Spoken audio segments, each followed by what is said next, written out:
ये पूर्व केंद्रीय मंत्री तथा पूर्व भारतीय जनता पार्टी के नेता यशवंत सिन्हा हैं, जो 2022 के राष्ट्रपति चुनाव में कांग्रेस, तृणमूल कांग्रेस, डीएमके, समाजवादी पार्टी सहित 14 विपक्षी दलों के संयुक्त उम्मीदवार हैं। सत्ता पक्ष की तरफ से आदिवासी द्रौपदी मुर्मू उम्मीदवार हैं तथा विपक्ष की तरफ से यशवंत सिन्हा जी हैं।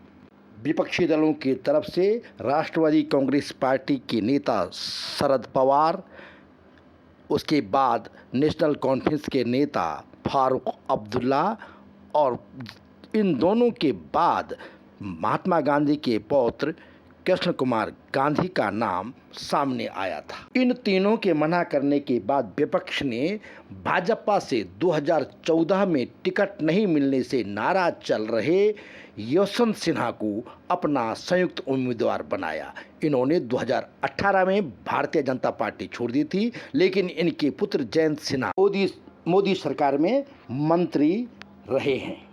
संवाद सूत्र को सब्सक्राइब जरूर करें, सब्सक्राइब का कोई पैसा नहीं पड़ता है। श्री सिन्हा अब चुनाव प्रचार पर निकल चुके हैं और वो केरल से लेकर के उन्होंने अपना प्रचार शुरू कर दिया है। इस प्रचार के दौरान वह लगातार मोदी सरकार के खिलाफ बयानबाजी कर रहे हैं। नोटबंदी को लेकर सरकार की तीखी आलोचना करते हुए कहते हैं that when this very silly decision of demonetization was taken in 2016, it dealt a body blow to the economy. बोलने की आज़ादी का समर्थन करते हुए वह कहते हैं The need to protect free speech both online and offline, and this is a quote from the Prime Minister's speech. काले धन को खत्म करने को लेकर वह सरकार पर हमलावर हो कहते हैं 6 years down the line, I don't have any idea, and I wonder if you have any idea of how much black money was detected as a result of demonetization. बहरहाल वह लगातार और धुआंधार प्रचार कर रहे हैं और इसकी घोषणा करते हुए उन्होंने पिछले दिनों प्रेस कॉन्फ्रेंस कहा था कि वो हर राज्य का दौरा करेगा। राष्ट्रपति रामनाथ कोविंद का कार्यकाल 24 जुलाई को खत्म हो रहा है और 18 जुलाई को राष्ट्रपति पद के लिए चुनाव होने हैं, जो कि पक्ष और विपक्ष दोनों ने इस पद के लिए अपने उम्मीदवार मैदान में उतार दिए हैं। राष्ट्रपति के चुनाव में जनता नहीं बल्कि जनता के चुने हुए लोकसभा सदस्य, विधानसभाओं के सदस्य, विधान परिषदों के सदस्य तथा राज्यसभा के सदस्य हिस्सेदारी करते हैं। राष्ट्रपति पद के लिए इस बार 10,98,882 वोट हैं और इनमें से जिस उम्मीदवार को पहले आधा से ज़्यादा वोट मिलेंगे वही राष्ट्रपति निर्वाचित होगा।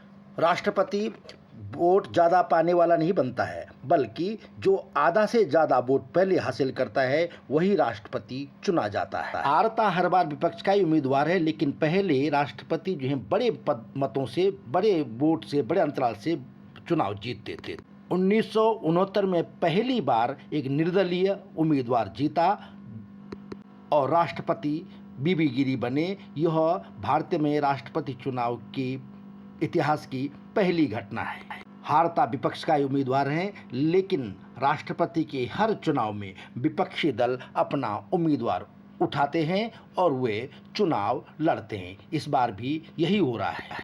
2017 के चुनाव में रामनाथ कोविंद चुनाव जीते थे और मीरा कुमार विपक्ष की चुनाव हारी थी। 2012 में प्रणब मुखर्जी राष्ट्रपति बने थे, जबकि विपक्ष के पीए संगमा चुनाव हार गए थे। 2007 में प्रतिभा पाटिल राष्ट्रपति बनी, जबकि विपक्ष के भैरव सिंह शेखावत चुनाव हारे। इससे पहले 2002 के चुनाव में एपीजे अब्दुल कलाम चुनाव जीते थे, जबकि लक्ष्मी सहगल चुनाव हार गई थी। इसी तरह से 1997 में केआर नारायण बने थे, जबकि विपक्ष की तरफ से टीएन शेषन को चुनाव मैदान में उतारा गया था। 1992 में जब शंकर दयाल शर्मा राष्ट्रपति बने तो जीजी सोयल उनके सामने विपक्ष के उम्मीदवार थे। इस तरह से हर बार राष्ट्रपति के चुनाव में विपक्ष का उम्मीदवार मैदान में होता है। यह अलग बात है कि राजेंद्र प्रसाद जैसे उम्मीदवार बड़े मार्जिन से चुनाव जीत जाते थे। चैनल को सब्सक्राइब करना ना भूलें, सब्सक्राइब जरूर करें।